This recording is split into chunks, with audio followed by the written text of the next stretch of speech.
তোমার এই মিথ্যে কিন্তু তোমার মা বিশ্বাস করতে পারে, আমি বিশ্বাস করব না।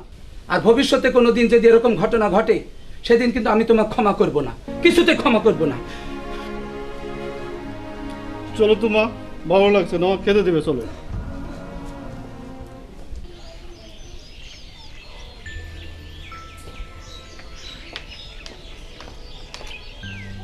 কিরে মা, কোথায় যাচ্ছিস?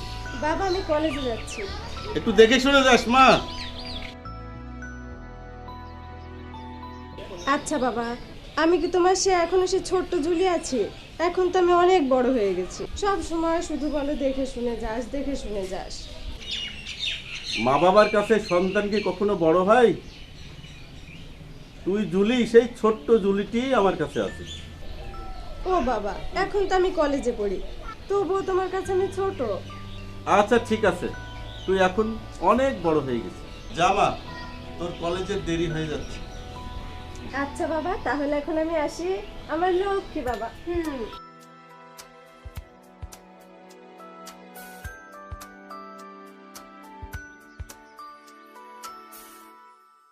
আমি না তোমার আর আমার ব্যাপারটা বাবাকে বলেছি। বাবা বলেছে সে যদি পড়াশোনা শেষ করে ভালো একটা চাকরি করতে পারে তাহলে ব্যাপারটা ভেবে দেবে। কেন?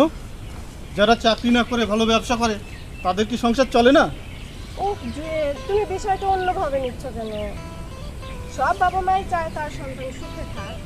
ইয়েস, এটাই তো চিরন্তন সত্য কথা।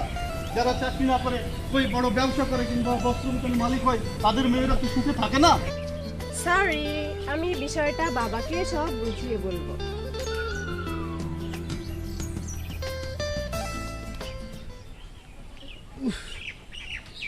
পেটের ভিতর মোচড় দিয়ে উঠছে জুলি।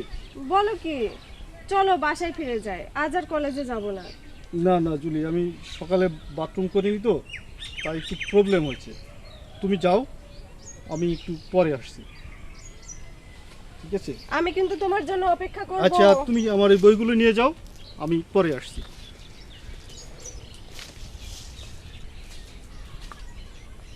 কিরে, তোরা উপরে কি করছিস? আরে নাম নাম, নিচে নেমে আয়, জিগেল তাড়াতাড়ি নিচে নেমে আয়। হয়নি নে একটা মেরে নে। আরে বাজে কথা রাখতো দোস্ত, দে। একদম ঠিক কাম। আরে তুই তো ভালো অভিনয় করতে পারিস। আরে বাজে কথা রাখতো। আরে তুই তো আজব জিনিস ভাই রে, কি সুন্দর করে, আরে সিনেমায় হার মানাই দিবি তুই। মেয়েটার কি সুন্দর করে বোঝাই দিলি। একেবারে শালা পাকা ভিলে। একদম ঠিক কথা। কি সুন্দর করে মায়াটার একটু